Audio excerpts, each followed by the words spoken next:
जय शंकर की दोस्तों, आप सभी को महाशिवरात्रि के पावन पर्व की शुभकामनाएं। और महाशिवरात्रि की एक रोचक कथा जो भगवान शिव और पार्वती माता से जुड़ी है, शिव विवाह कथा, मैं आप लोगों के सामने लेकर आया हूँ। भगवान शिव आप लोगों के ऊपर सदा अपना आशीर्वाद बनाए रखे। तो चलिए चलते हैं कथा की तरफ। शिव विवाह। बात उस समय की है जब माता सती ने पार्वती के रूप में पर्वतराज हिमाचल के घर में जन्म लिया था। इसके पीछे भी एक कथा है कि एक बार पर्वतराज हिमालय तथा उनकी पत्नी मैना ने माँ भवानी की कठोर तपस्या की थी। उनकी तपस्या से प्रसन्न होकर माता जगदम्बा ने उन्हें दर्शन दिया और वर मांगने को कहा, तो हिमालय तथा उनकी पत्नी मैना ने उन्हीं को अपनी पुत्री के रूप में जन्म लेने का आशीर्वाद मांगा। माँ जगदम्बा ने उन्हें मनचाहा वरदान दे दिया और उनके यहाँ पुत्री के रूप में जन्म लिया। पार्वती का बाल्यकाल की अवस्था से ही शिवजी के प्रति अनुराग था। वह प्रतिदिन उनकी पूजा पाठ किया करती थी। एक दिन नारद मुनि पर्वतराज के महल में पधारे तो उन्होंने पार्वती के हाथों की रेखाएं देखकर हिमाचल को बताया कि इनका विवाह शिव विवाह तो त्रिलोकी के स्वामी से ही होगा। जब माता पार्वती विवाह योग्य हो गई तो उन्होंने अपने माता पिता से भगवान शिव से विवाह की इच्छा प्रकट की। इस पर हिमाचल तथा उनकी पत्नी चिंतित हो गए कि क्या शिव उनकी पुत्री को अपनी पत्नी रूप में स्वीकार करेंगे, किंतु पार्वती अडिग रही तथा कठोर तपस्या करने लगी। उनकी कठिन तपस्या से प्रसन्न होकर बाबा आशुतोष ने उन्हें मनवांछित आशीर्वाद दे दिया और हिमाचल से विवाह की तैयारी करने को कहा। सभी बड़े प्रसन्न हुए और विवाह की तैयारी प्रारंभ हो गई। शिव विवाह का दिन आ चुका था। बाबा भोलेनाथ ठहरे सन्यासी, दीन दुनिया से एकदम विरक्त, यहाँ तक कि अपने विवाह की तिथि की भी कोई खबर नहीं। वह तो धुनी रमाए हुए बैठे थे। नंदी महाराज ने उन्हें समाधि से उठाया और बोले, बाबा आज आपका विवाह है।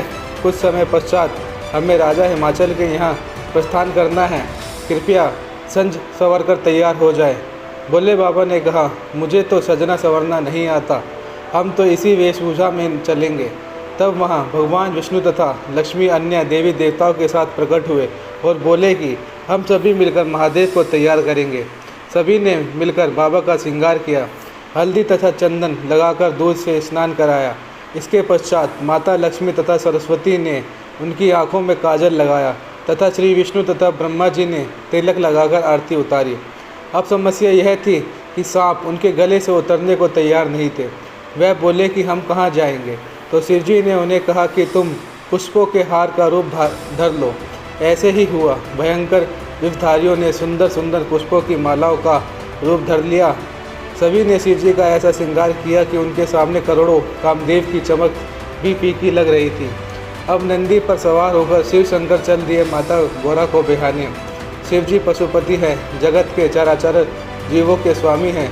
तो सबको यह ज्ञात हुआ कि आज तो हमारे आराध्य का विवाह है। तो समस्त जीव जंतु, भूत प्रेत, डाकनियाँ, शक्नियाँ तथा भैरव आदि पहुँच गए शिवजी की बारात में शामिल होने। बाबा भोलेनाथ तो निराले हैं, उनकी सेना और भी निराली। किसी के हाथ पैर नहीं तो किसी के अनगिनत हाथ पैर, कोई बिना सिर वाला तो किसी के बहुत सारे सिर, अजीब अजीब सी वेशभूषा धारण किए।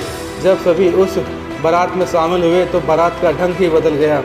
कई तरह तरह के वाग बज रहे थे तो कई अजीब तरह से नाच रहा था। कोई ढोल लगाड़े बजा रहा था, कोई भांग पिए हुए, तो किसी ने शमशान की भस्म तथा कपाल धारण किया हुआ था। सभी बाराती नाचते गाते सबसे आगे चल रहे थे। उधर पर्वतराज हिमाचल ने पूरी नगरी को बड़े बड़े द्वारों से सजवाया था। रत्न जड़ित पर्वत सोने की भांति चमक रहे थे। स्थान स्थान पर खाने पीने के स्वादिष्ट व्यंजन रखवा रखे थे। साथ ही पूरे महल को हीरो मोतियों से सजवाकर तैयार किया गया था। जब बारात हिमाचल के यहाँ पहुँचने वाली ही थी तो वहाँ के नागरिक तथा बच्चे इकट्ठा हो गए थे। कुछ बच्चे उत्सुकता के कारण नगर के प्रवेश द्वार तक पहुँच गए, किंतु जब उन्होंने भूतों की टोली को नाचते हुए देखा तो वह भगभरा कर वापस भागे। कुछ देर बाद वहाँ भगदड़ मच गई। बच्चे तो जाकर अपने घरों में दुबक गए। जब घर वालों ने डरने का कारण पूछा तो कुछ बात ही न बता पाए। खैर, बारात को ठहराने की जगह में ठहराया गया। जब जिन्हें बारातियों के आगमन पर नाश्ता कराना था वह डर के मारे जनवासे में नहीं जा रहे थे, किसी तरह अपने डर पर काबू करके उन्होंने बारातियों को नाश्ता कराया। सभी बारातियों को एक पंगत में बिठाया गया। ऐसा ही एक मज़ेदार किस्सा है। दो व्यक्ति भोजन के लिए पत्तल लगा रहे थे। जब उन्होंने बारातियों को पत्तल लगाना शुरू किया तो देखा कि एक बाराती बिना सिर वाला बैठा है। उन्हें समझ न आया कि पत्तल किस ओर रखना है, आगे या पीछे। सोच ही रहे थे कि उस व्यक्ति से आवाज़ आई, क्या सोच रहे हो, पत्तल रखो। डर के मारे उन्होंने पत्तल रखा और तेज़ी से आगे बढ़ गए। अब आगे गए तो एक और समस्या उनकी प्रतीक्षा कर रही थी। जहाँ जो व्यक्ति बैठा था उनकी चारों दिशाओं में सिर थे। एक ने दूसरे से पूछा, इन महाशय का पत्तल कहाँ रखना है। इस प्रकार हमारे भोलेनाथ के उन अनोखे बारातियों को भोजन कराया गया। फेरों का समय आ गया। जनवासे से शिवजी तथा महल से माता पार्वती को बुलाया गया। ब्रह्मा जी ने उनके फेरे कराए और विवाह संपन्न हुआ। पर्वतराज हिमाचल की प्रार्थना पर कुछ दिनों के लिए सभी बाराती वहाँ ठहरे। सभी के लिए बड़े बड़े महलों में ठहरने की तथा भोजन आदि की व्यवस्था थी। प्रतिदिन वह विद्वान ऋषि मुनि आते तथा धार्मिक सभाओं का आयोजन हुआ करता था। कुछ दिन के पश्चात सप्तऋषियों ने विदाई का शुभ मुहूर्त निकाला। पर्वतराज हिमालय तथा उनकी पत्नी ने अपने जमाता तथा अपनी पुत्री को सामन सम्मान बहुत से उपहार तथा आशीर्वाद देकर उन्हें विदा किया। शिवजी माता पार्वती के साथ नंदी पर सवार होकर कैलाश को चले गए तथा अन्य बाराती भी अपने अपने स्थानों को लौट गए। आशा करता हूँ ये शिव विवाह कथा आप लोगों को अच्छी लगी होगी। अगर आपको यह शिव विवाह कथा अच्छी लगी तो जिन शिव भक्तों ने मेरा चैनल अभी तक सब्सक्राइब नहीं किया तो प्लीज़ मेरे चैनल को सब्सक्राइब करें, लाइक करें और साथ में लगे बेल आइकन को प्रेस करें। और नीचे कमेंट बॉक्स में जाकर बताएं कि यह कथा आपको कैसी लगी। तो दोबारा मुलाकात होगी आप लोगों से भगवान शिव की और रोचक कथाओं के साथ। जय शंकर की।